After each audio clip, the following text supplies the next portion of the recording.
Greetings, members, one and all of the Salivation Nation. A bear market is coming. What does it mean for gold and silver? Let's explore.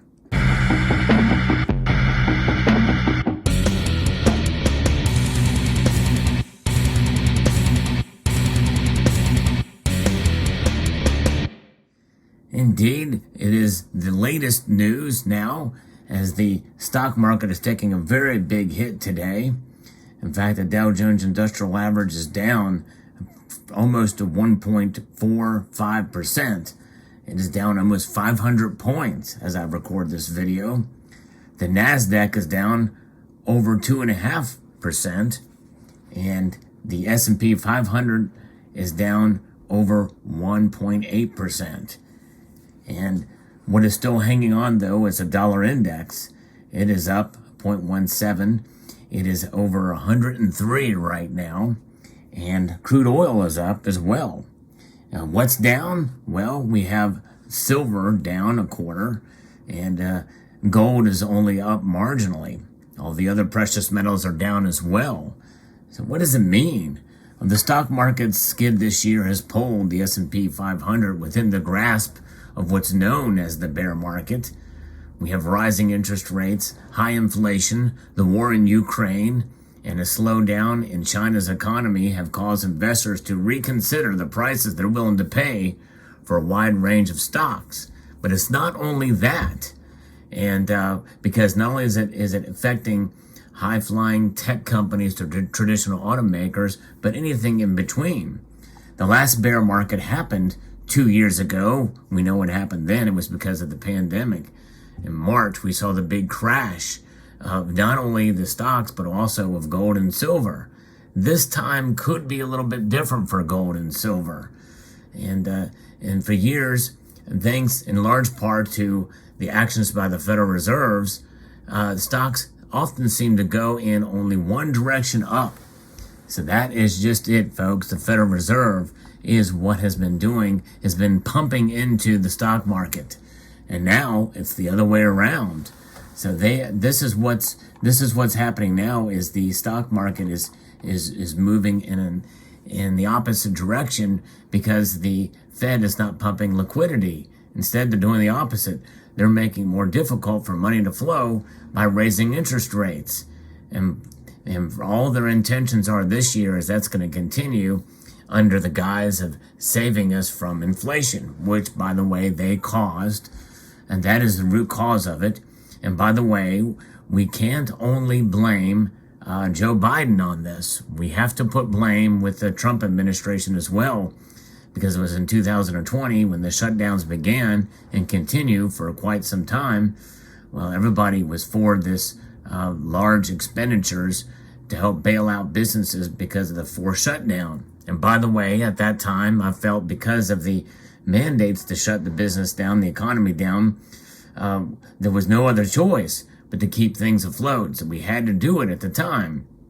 But hindsight is always 20/20. At the time, we didn't know how serious this thing was.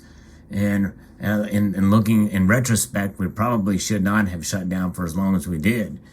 Maybe for that initial period to see if it would have any effect, but nonetheless, viruses like that, they're going to spread no matter what.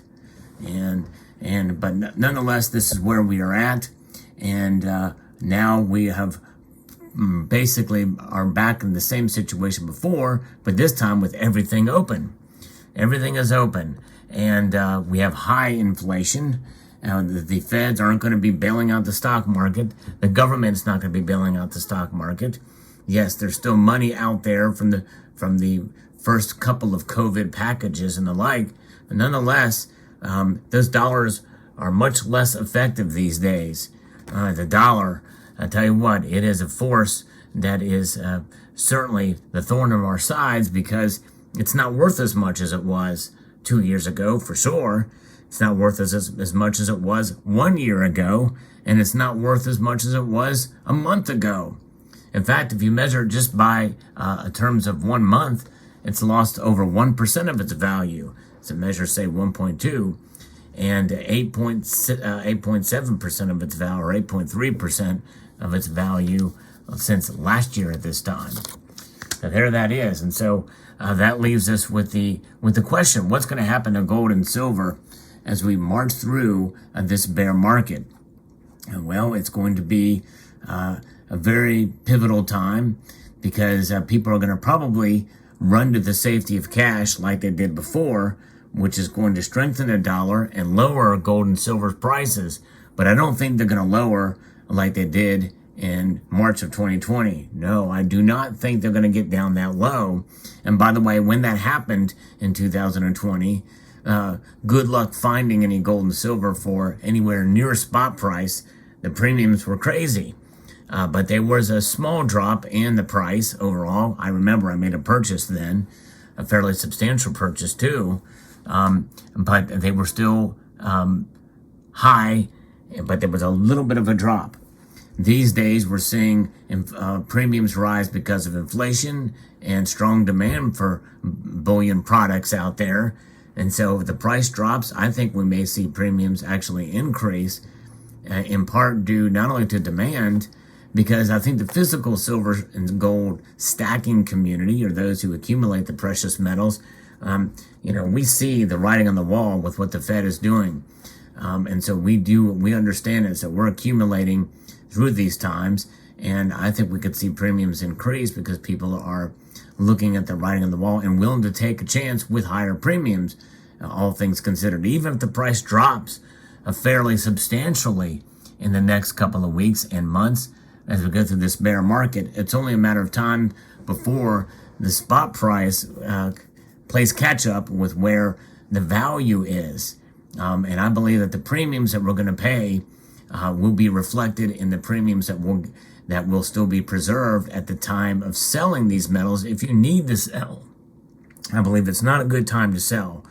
In this market volatility, it's not a good time to sell indeed, but I believe if it comes down to it, with the rise in premiums, you're going to see organizations, bullion dealers, local coin shops pay you more than what they're paying now for silver and gold. In other words, if it's $1 above spot for privately issued pieces, it may be $1.50 or $2 an ounce over spot. The market is going to work itself out there based off of demand.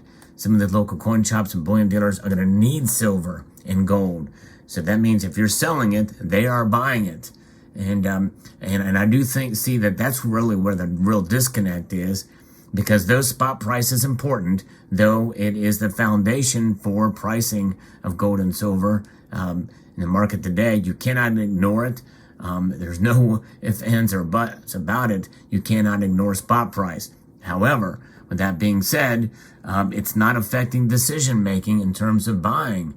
People are seeing what's going on in the economy.